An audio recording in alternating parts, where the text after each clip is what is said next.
Hi guys, welcome to my channel. আজকে আমি বানাবো কুলের আচার।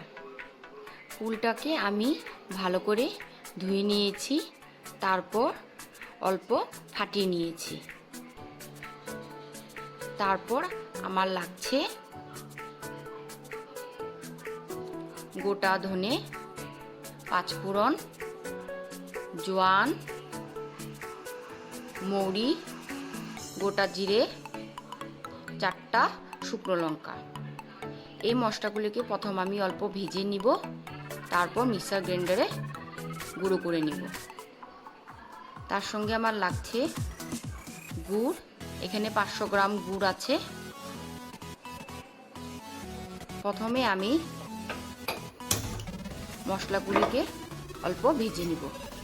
ফ্রাই প্যান বসিয়ে দিলাম।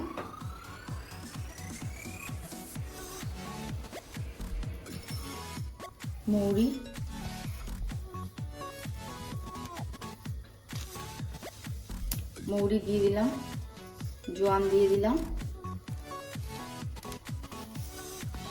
গোটা সাদা জিরে,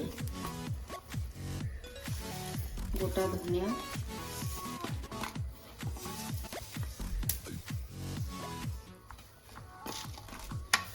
পাঁচফোড়ন, সবগুলোকে একটু ভেজে নিব। শুকনো লঙ্কাটা পরে ভাজবো।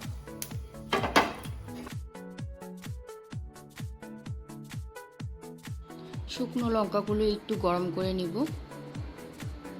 আমি বেশি শুকনো লঙ্কা দিইনি, কারণ আমার মেয়ে ছোট, ওর ঝাল লাগবে, তার জন্য। আপনারা একটু বেশি করে শুকনো লঙ্কা দিতে পারেন। গুঁড়ো করে নিয়েছি, বেশি গুঁড়ো করিনি। এখন গুড়টাকে একটু মেল্ট করে নেব।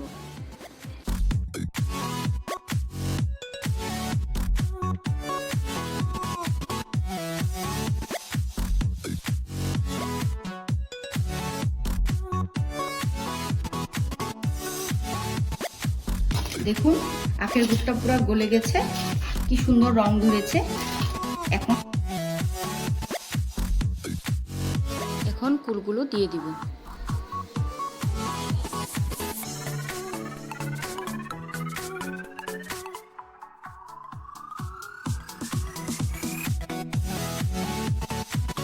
আঁচটাকে অল্প কমিয়ে রাখবো।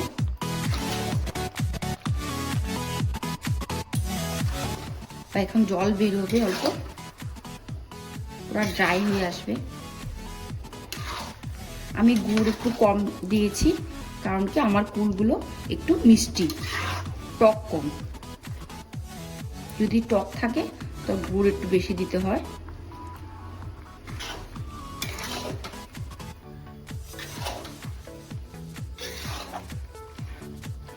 অল্প বিট লবণ দিয়ে দিচ্ছি। আমার তো কুলের আচার খুবই পছন্দ, আমি 2বার বানিয়ে নিয়েছি। অল্প গুঁড়ো মশলা দিয়ে দিচ্ছি, পরে দিয়ে আবার দিব।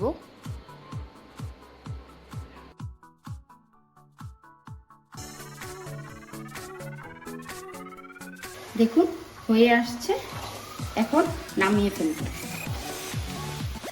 আঁচটাকে বন্ধ করে দিচ্ছি। আঁচটা বন্ধ করার পর অল্প নাড়াচাড়া করে এখন গুঁড়ো মশলাগুলি দিয়ে দিব। আমি আঁচটা বন্ধ করে একটু হালকা ঠান্ডা হওয়ার পরে গুঁড়ো মশলাগুলি দিই, তাহলে আচারের গন্ধটা খুব সুন্দর আসে। মশলাগুলো মিশিয়ে ঢেকে রাখবো। তারপর যখন ঠান্ডা হবে তখন কাচের বয়ামে ভরে রাখবো।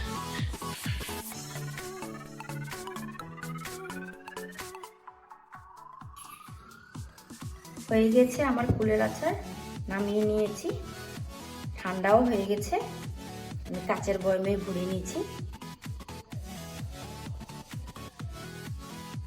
যদি আমার ভিডিওটাকে ভালো লেগে থাকে, লাইক, শেয়ার, কমেন্ট অবশ্যই করবেন।